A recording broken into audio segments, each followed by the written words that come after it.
All right, welcome everybody to another VALR webinar. Today we bring you Gianluca Sacco, better known as G, who is our COO, and Blake Player, the head of growth and business development at VALR. So today in this video, we want to highlight and explain a little bit more about margin trading on VALR, which is of course a feature that's been around for quite a while, but also provide more clarity around our lending product, which is really quite a unique and sophisticated product. And we hope to bring more attention to this and get more people involved on both sides of the trade, so to speak, both on the margin trading side and on the lending side. So, and after that, we'll have some time for a Q&A. So the people who are attending live can ask their questions. And if you're watching this on Twitter or what's it called, X, or on YouTube, I guess, or our blog, feel free to also post your questions. And we can always come back to these questions later on. So I'll hand the mic to G and Blake now. And good luck, guy. Yeah, looking forward to this. Thank you, Ben, and welcome everybody who's listening in. As Ben mentioned, we're going to be explaining and providing a little bit of a tutorial regarding borrowing and lending on VALR. Borrowing's been available on VALR for quite some time, and actually accounts for about 20% of total spot trading on VALR already at this point. So it's a product that we're quite happy with, that we're quite excited to have brought to the market, and it's been well used on VALR. More recently, we've opened up lending so that users can actually earn a good interest rate on balances that they hold on VALR. And borrowing and lending work together. They are symbiotic products, if I can put it that way. So excited to walk you through how these products work together with Blake. So Blakey, I'd love to ask you, right, just to kick things off, why you might be excited about the products that we're talking about today. Yeah, I think, look, I mean, for us, I think these products have been, in our conversations and stuff that we've been looking at for a long time, and it's great to finally expose some of these features to the clients of VALR. We've been lending on the VALR margin loan book for since margin was available basically, and we had all of that work to do and building up demand for borrowers and so on, and now our clients get to participate in that and also help the exchange grow by contributing idle capital that they have. So I'm really excited about the quality of the product. I think it's a great way for folks that have a lot of idle balances and don't have a use for their crypto for most of the year to put it to use for folks that do have a use.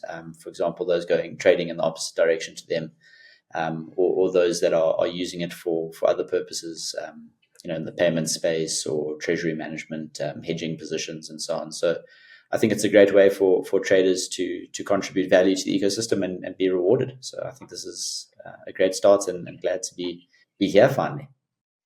Yeah, agreed. I think leverage trade sounds like a very complicated and scary product to a lot of people, I think. We wanted to build leverage trading on VALR because we had a lot of interest from, let's call them pro traders, on the VALR exchange who wanted to borrow funds to do their trading. And we catered to that by providing capital and building out a risk engine that allowed users to seamlessly borrow funds to actually trade on the VALR exchange on certain pairs. And something that I've said in the past, and I like to repeat frequently, is that for every trader who wants to max leverage long or short a particular trading pair, there's somebody who needs to provide capital to actually be borrowed, right? And so on the one hand, you have the degen trading. On the other hand, you have someone who might not have a great appetite for risk, but has capital, who would love to earn a good interest rate on their balances. So really excited to offer both sides of this trade to customers of VALR, right? We've got leverage trading up to 5x on spot pairs. And in order to allow leverage trading, we've got the ability for anyone who is a VALR customer to lend their own capital and hopefully earn a pretty good interest rate on those funds. So just to begin with, I think we should run through margin trading because that's the way customers borrow, and that answers a very important question, which is where does the interest that you're earning actually come from as a lender? So what you'll see in front of you is the wallets page on VALR. What I'm going to do is toggle over pro trading. I'm going to look at spot pairs. I'm going to open one of our spot pairs and actually navigate to our advanced exchange, right? So on the VALR exchange, you'll notice that we are on the BTC USDC trading pair. And this pair allows leveraged trading, which you can see because it is a pair that has 5x available to trade, which means that you can take leverage up to 5 times of the balance in your account. I'm going to open the balances tab so that you can see that I have 100 USDC in this account. And what I'm going to do is show you how a user borrows on VALR. So what I'm going to do is buy more than $100 of BTC on this trading pair, right? So I'm going to place a limit order. I'm going to tick allow margin, and I'm just going to pull the slider to roughly 50%. And you'll notice that the amount of USDC that I would need to spend to buy Bitcoin is actually more than $100 or 100 USDC. So I can place this order and it places successfully. And I have now placed an order for $238 to buy Bitcoin. So just by the click of a button on allow margin, I have borrowed some USDC to place this order to buy BTC. Simple as that. Basically, the way that leverage trading works on VALR is you can spend beyond your balances up to a certain maximum. So I'm just going to cancel that order. Go ahead, Blake. I was going to say, importantly, in this case, you didn't actually match an order. You simply placed that order in the loan book. Would that order still accrue interest? Yes, good question. So that is correct. When you actually place an order in the order book, you are still borrowing any amount that is bigger than your account balance. So I was placing an order to buy for 230 USDC. I only had 100 USDC, so I was immediately borrowing 130 USDC. Another important thing is that you only pay interest every hour. So while I can open an order and borrow money, I don't pay interest immediately. I only start paying interest at the start of the next hour.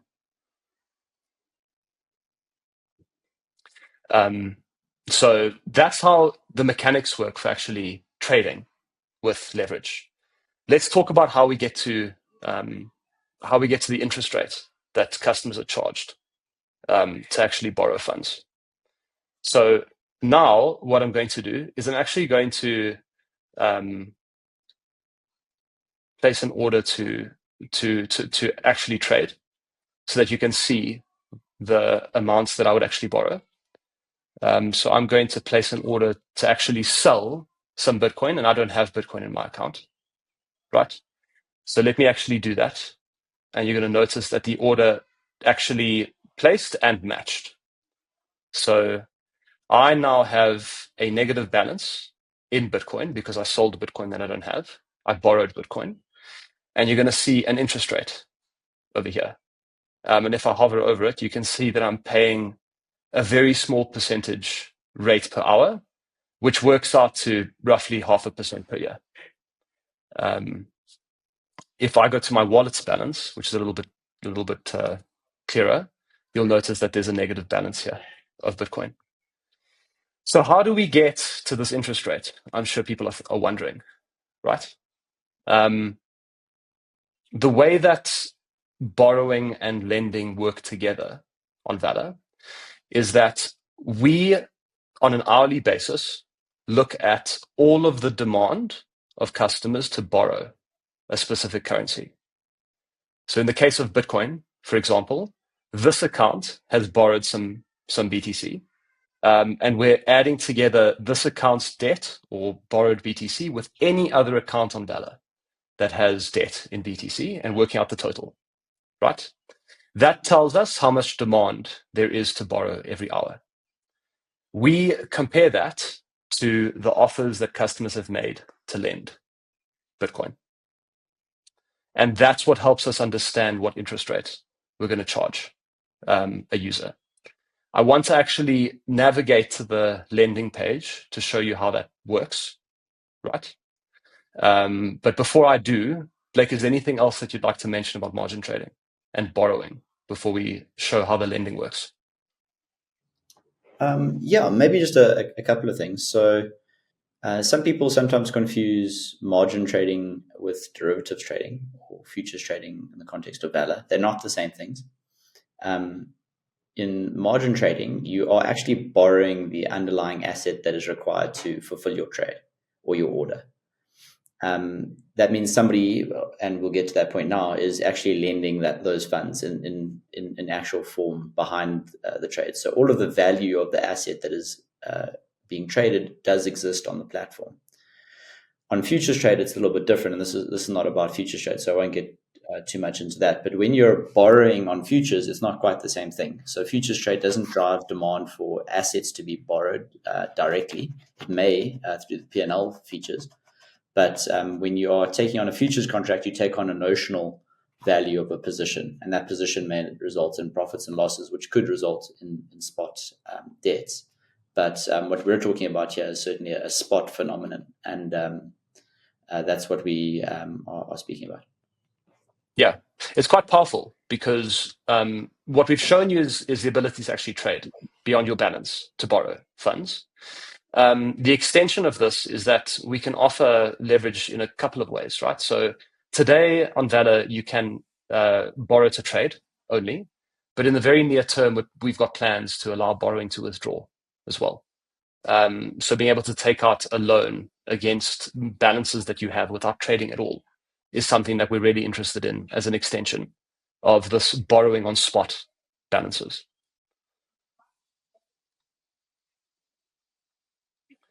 So let me take you through the loan book, right, and how that interacts with borrowing. Keep in mind that what we've spoken about is we aggregate demand to borrow. So we look at the total demand to borrow for every hour, and that helps us work out the rate at which funds are going to be lent. So under earn in the top navigation, I can go to lending, and I can see on this page all of the currencies that VALR offers people, or offers the ability for customers to lend. So as an example, we can look at, or we can filter for USD currencies, and you can see USDT currently on VALR has an expected rate for the next hour of 20%, and USDC has an expected rate of 15%. The kind of averages that we've seen, and this will fluctuate every hour based on demand to borrow. The average that we've seen of our top three currencies that are actually borrowed are for South African rand, 16%. USDT has been at roughly 12.5%, and USDC has been at roughly 11%, and on average for the last 30 days. Just to give you an idea of not a snapshot in time right now, but what these interest rates have been over some longer period of time. So I've mentioned that we're looking at the demand to borrow in total, right? Then what we do is when you want to lend on VALR, whether it's VALR ourselves lending some capital, and we do provide quite a lot of our own capital on the VALR loan book to provide a good amount of capital for customers to actually borrow on our platform. What you have to do is you can go to a particular asset, and I've mentioned that I've got USDC in my account, and I can click on lend. That brings up a modal which tells you when the next time that interest is going to be charged to borrowers and at the same time earned by lenders. And I've said that that's the start of every hour. So there's 36 minutes until the next auction happens. I can specify the amount that I want to lend over here.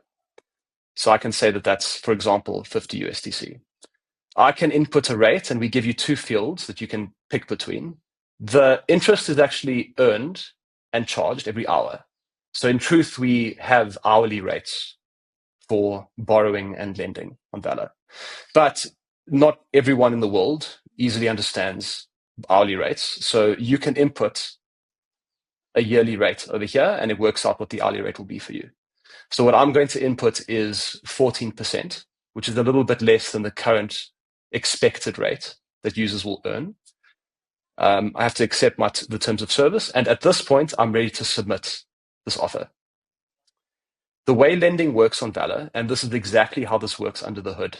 We've basically presented the UI exactly how it works underneath, is that you provide an offer to lend.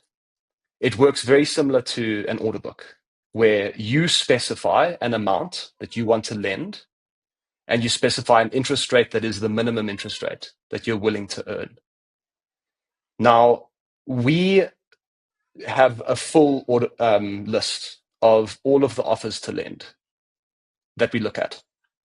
And basically, we sort that list from lowest interest rate to highest, and we look down that list until we get enough amount of USDC that fulfills the demand that customers have in aggregate to borrow USDC.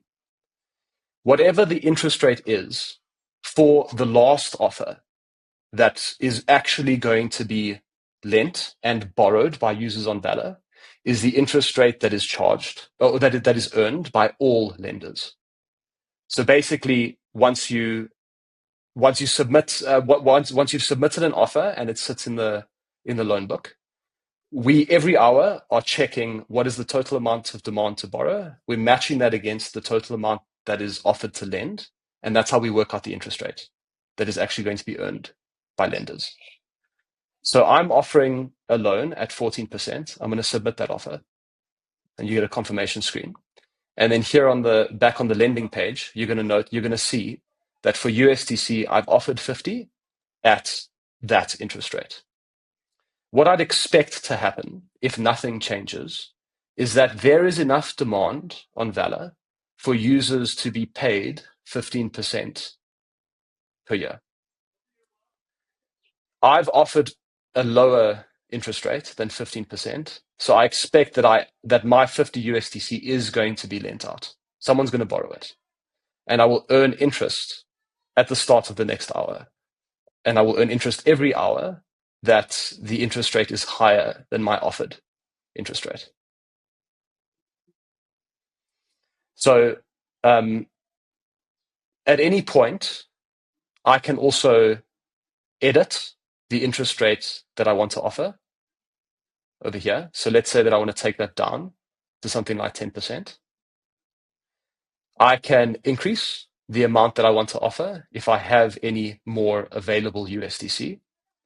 And I can unlock my offer to lend, either fully for the full 50, or I can even unlock part of this. If I want to unlock my loan, and my loan is not used at the moment, it hasn't actually been borrowed by anybody, that unlock happens immediately. If I am interested in earning whatever the going interest rate is on VALR, and I want to make sure that I'm pretty close to the top of the queue of people who are actually going to lend, what I can do is drop my interest rate. So if I make my interest rate really small, and we can try and do that by editing the rate, let's say that I want to make this 3% per year, I can do that. And so anyone who's offering more than 3% per year comes after me in the queue of people who are going to lend their funds. So one of the questions that we get frequently is whether what I should do as a lender if I just want to make sure that my funds are being lent. The way that you can manage that is to drop the interest rate that you're offering. to whatever you're happy with as a minimum. It's important to know that if you're offering a reasonable amount of money for a particular currency, you could be the reason that an interest rate that is actually charged is a bit lower if demand comes down to actually borrow on VALR. So this is the dynamic system, right? We're matching lenders and borrowers, and we're trying to make it as democratic as possible by saying that those who are offering to lend at the lowest interest rate get the first chance to actually lend their money. But everybody earns the same interest rate, and it's based on the highest interest rate offered that is actually used to borrow funds. Yeah, and G, maybe one other thing. Obviously, even if you do put your interest rate at, for example, 3% on USDC, which is really low, it doesn't guarantee that that will be lent out even. It is entirely dependent on whether there is, in fact, a demand for those assets. So the interest rate, while you have a higher probability of it being borrowed at a low interest rate, it doesn't necessarily guarantee that loan will be taken. And that's true across the board. And it's important to know that these rates are not guaranteed for any extended period of time. They may fluctuate, they may be higher, they may be lower. And the purpose of this product is not to provide some sort of fixed deposit or savings account with a specified interest rate. It's a way for folks with idle capital to opportunistically lend that out based on market demand for those assets, where they no longer have a need for them on a short-term basis. Generally, the borrowing is not generally very long-term in nature, and thus the interest rates do cycle from higher to lower. That being said, if you do put your assets that are in hot demand, as for example USDC and USDT are really high rates, even by global standards, it does mean there's substantial demand and that the market is hungry for capital. So it is a signal to the market that you should be putting more capital here. Whereas on other assets, the interest rates are really low. For example, Bitcoin, there's a lot of excess Bitcoin that people are looking to lend out, but not as many people looking to borrow that, and hence the rate reflects that. So it's good to constantly observe these rates, and it is something you may have to manage a bit more actively in order to get the best outcome. You can of course set it and forget it, and at a low rate, and hope that you get the average. But your best results will be by observing from time to time what the market is doing and lending strategically. Exactly. Yeah, this is definitely not a fixed return product where you're always just going to earn interest on your balance. It's like I think we're quite excited about this product because it does give people this opportunity to take advantage of cases where if they're active traders and lenders where interest rates are low, and Bitcoin is quite low as an example, if you're interested in borrowing BTC for a trade or whatever the case may be, you're benefiting because the interest rate's really low. In times where the market's really hot and volatile and the price of assets is moving quite aggressively, we have seen that interest rates across the board tend to rise. And in such cases, people who are willing to lend and have balance can lock up their capital and earn a good interest rates while they hodl and don't engage in trading during massive volatility. So it kind of caters to a wider audience now, VALR. Because we're catering to those that want to actively trade as well as those that want to just lend capital and forget. And it's a nice interest-bearing product if you're happy to actively manage your funds, because a margin trader typically is pretty price insensitive, right? Typically, I don't think users care all that much about interest rates being high if they are in short-term trades, as you said. Like, I don't mind if I've got high conviction in my trade to be paying a high interest rate to borrow USDC to go long Bitcoin, for example. I'm not sure that I'm always right with that trade, but in cases where I am, if I paid a couple of hours of high interest, I don't mind. Like, my returns are bigger than that. But that makes a huge difference to those that are lending, who can say that they're earning 15 to 20% on dollar stable coins. That's the other thing I'm really excited about, right? Is that specifically in the markets where we are very active, South Africa is a good example, being able to save money in dollars, basically, or dollar stable coins, and earn 15 to 20% per year, or even the average that we've had over the last 30 days of more like 12.5%, is, I think, really a really great investment, right? Now, the thing that we need to also highlight is what are the risks involved with doing this, because no investment is risk-free, of course. So Blake, do you want to start, and I'll chip in with what risks this presents to users? Yeah, absolutely. So, of course, when you see an interest rates and you're earning returns, as G said, there's no free lunch in the financial markets, and there is a risk associated with this. That being said, VALR has gone to great lengths and has spent a lot of time trying to mitigate those risks to the lowest degree possible. But there are still some risks that you may be exposed to as a lender. And like with any loan, the primary risk is, of course, the default of the borrower. And fundamentally, that is the risk that you expose yourself to by lending into the margin facility, is that those on the other side of the loan are unable to repay those loans. Now, it's not as though somebody who's borrowing has to very actively manage their account health and their leverage and repay that loan manually in the end. So it's not an unsecured loan. These are all over collateralized loans or secured lending, in the sense that at the time that the loan is originated, it is over collateralized, meaning that there's more value in assets in that account than the value of the debt. At present, VALR offers on spot debts 5 times leverage, which means roughly that these positions would be at least 20% over collateralized, or there would be 20% more value in assets than the debt at the time that the margin debt is taken on. VALR manages the account health or the account equity very actively and automatically. So our system is constantly looking at every single account and that has got debt and assessing whether that account is in a good position, whether that account is healthy from a leverage perspective.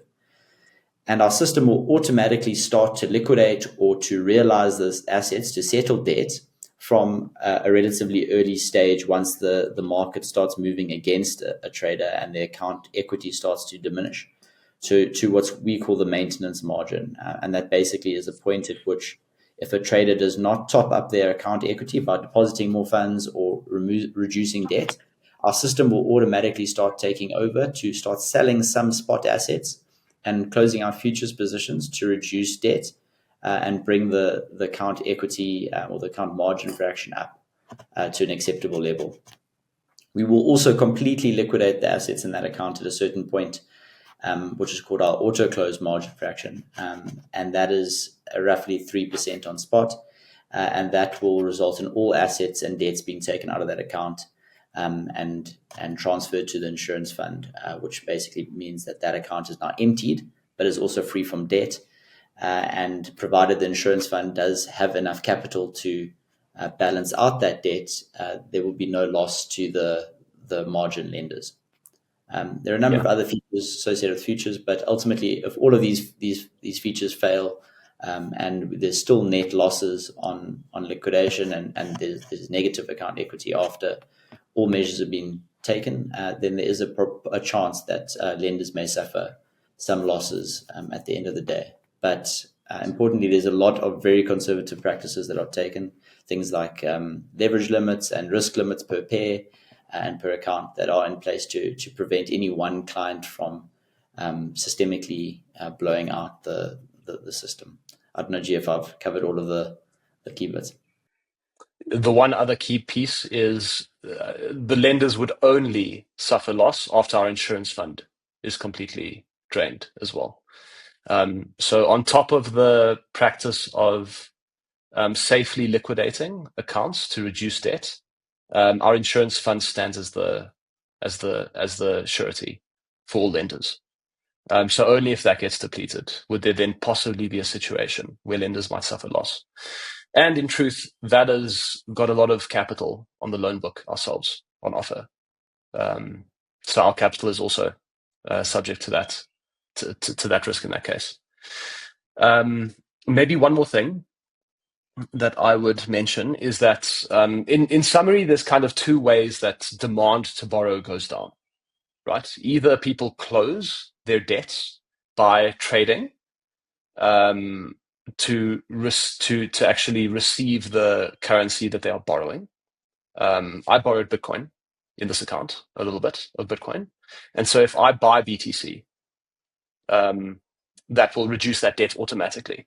The other way is through liquidation. So we've got a sophisticated liquidation engine, as Blake mentioned. We try really hard to do a very gradual and safe process of liquidation. What I mean by that is that firstly, we don't offer super high leverage on spot pairs. 5x is the maximum that users can trade. And the effective leverage that users can have is actually a little bit lower on certain pairs because we apply haircuts on the value of certain collateral assets. So on some pairs, it's actually more like 2 to 3x or 4x effective leverage that you can get. And then we try to liquidate piecemeal. So on VALR, if your debt is of a certain size, above a minimum, we're trying to liquidate 10% of the assets to pay back 10% of the debt on a recurring basis. And we only do that for as long as the account is in an unhealthy state. And an account is only unhealthy if its margin fraction is below maintenance margin. So as a trader, you can still hold debt, get partially liquidated, and continue to hold 90% of the original debt that you took out as long as the market recovers. And you only get liquidated on one order to kind of top you up, if that makes sense.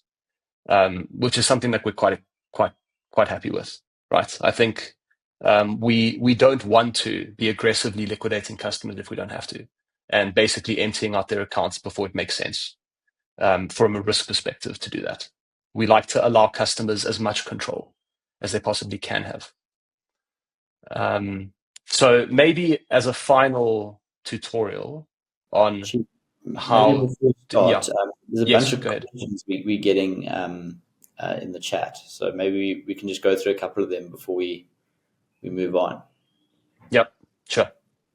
So I'll maybe let's go for the first one. So when you borrow spot assets on margin, can you use that collateral for a futures trade?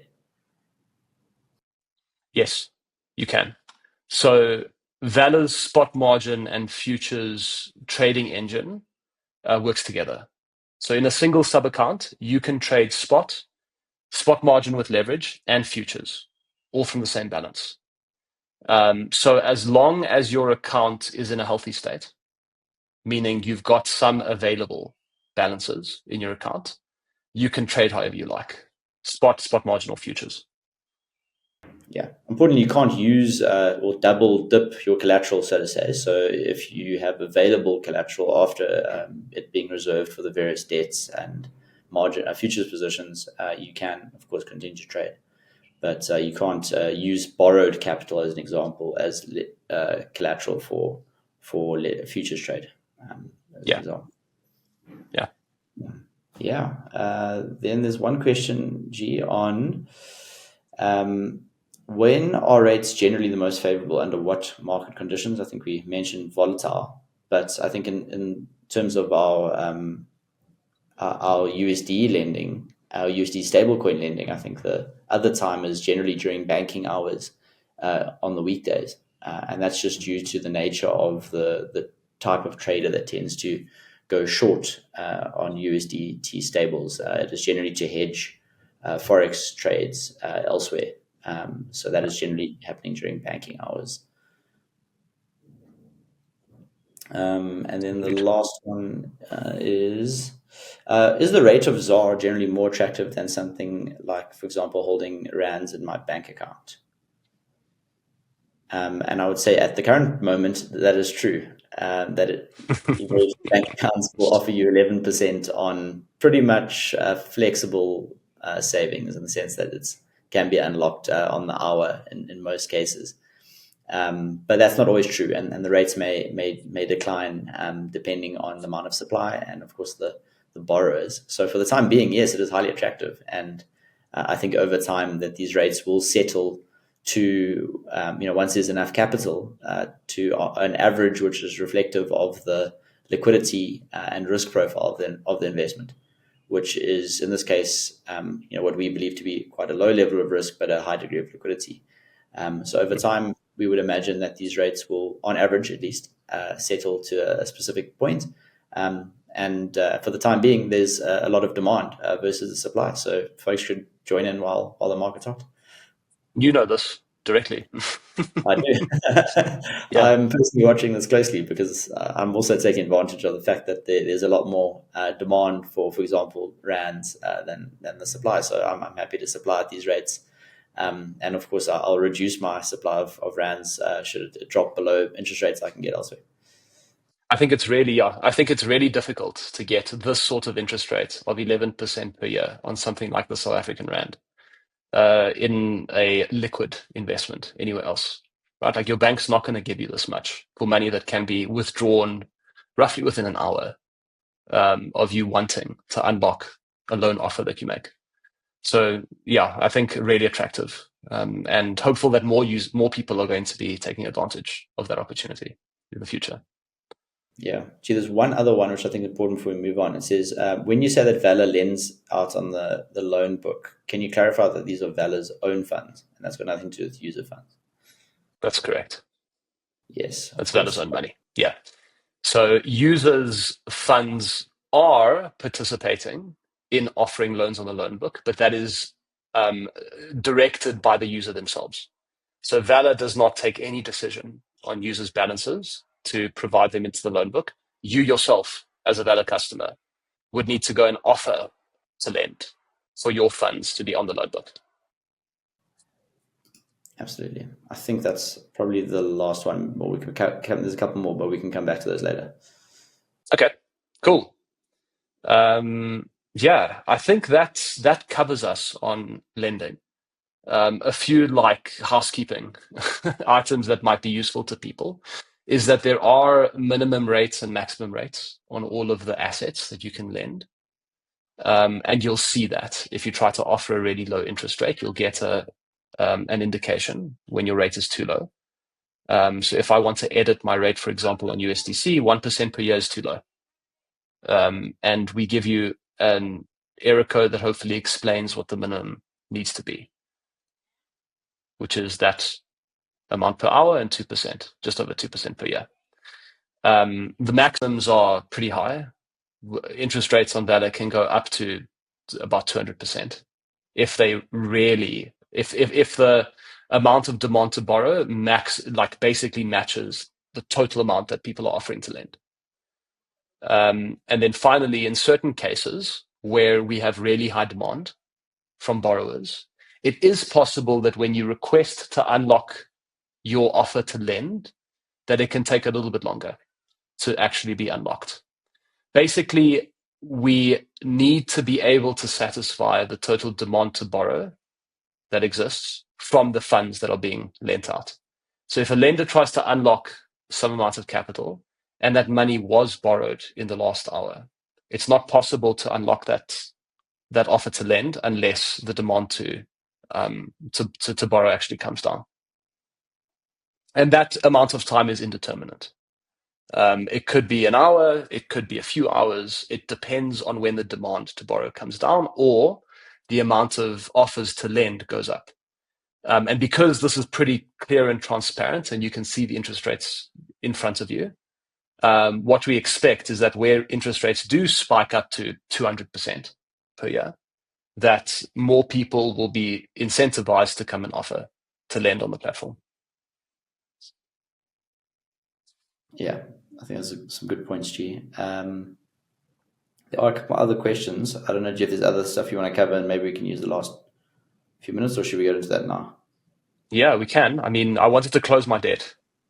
Yeah. So if I can do that quickly, and then we can come back to questions. I have Bitcoin debt and I have USD assets. I'm going to go to BTC USDC and I'm going to buy Bitcoin to repay my debt. On the balances tab on the exchange, we've got a repay button that you can click, which automatically pre-fills the form to repay almost exactly, or a little bit more in some cases, of the debt that you've taken out.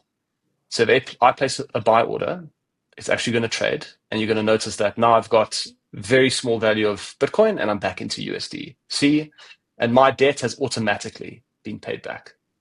So that means a little bit of demand to borrow has been reduced on our loan book. And so in the next auction, there'll be a little bit less demand to borrow, and so a little bit less demand to lend that'll actually get paid interest. Yeah, and maybe one other way you can repay your debt, just to be clear, is you could also transfer assets into the account.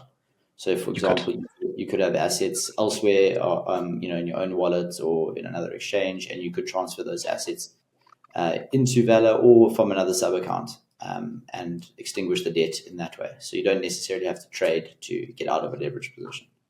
Exactly. We work on a net balances principle on VALR. So if you have a negative balance of an asset and you receive a positive balance via transfer, deposit, or trading, it pays back immediately and automatically to make it easier to clear debts if you have them. Yep. Yeah, I think those are the key things. Of course, a couple more questions, and we've got a minute or two left.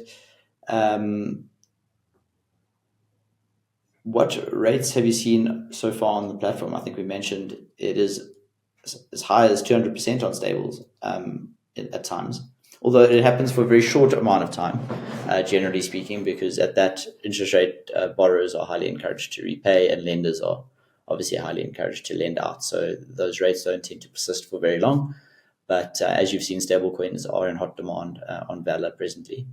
And we are adding more assets that you can lend and borrow. In fact, today, if I'm not mistaken, G, we have added a few more. So there is, maybe if you go back to the list, you can see there's now quite a few assets, and we'll be adding more over time. And you'll be able to both lend and borrow these assets. And there are some really nice interest rates for some assets, like, for example, WIF at 9% is quite nice. And there's quite a few others that you can lend and borrow. So definitely give it a try. Give us lots of feedback. We've just launched this product, so we're definitely open to hearing everything that you have to say about it. So send that through on Twitter, on Telegram, wherever else you find it. We'd love to get your comments and feedback. Gee, I don't know anything else. I think there was one more question, which is interesting. If you refer a friend and earn commissions on their trades, do you also earn commission on their margin trades? That is absolutely true. So wherever VALR earns fees on trading pairs, whether spot or futures, referrers will earn commissions from referrals trading activity. So something to keep in mind. What we've noticed is that, and I mentioned right at the beginning that spot margin trade is quite a large percentage of total spot trade on VALR these days. And because there's leverage possible, it's possible to significantly increase trading volumes across the board when using spot margin.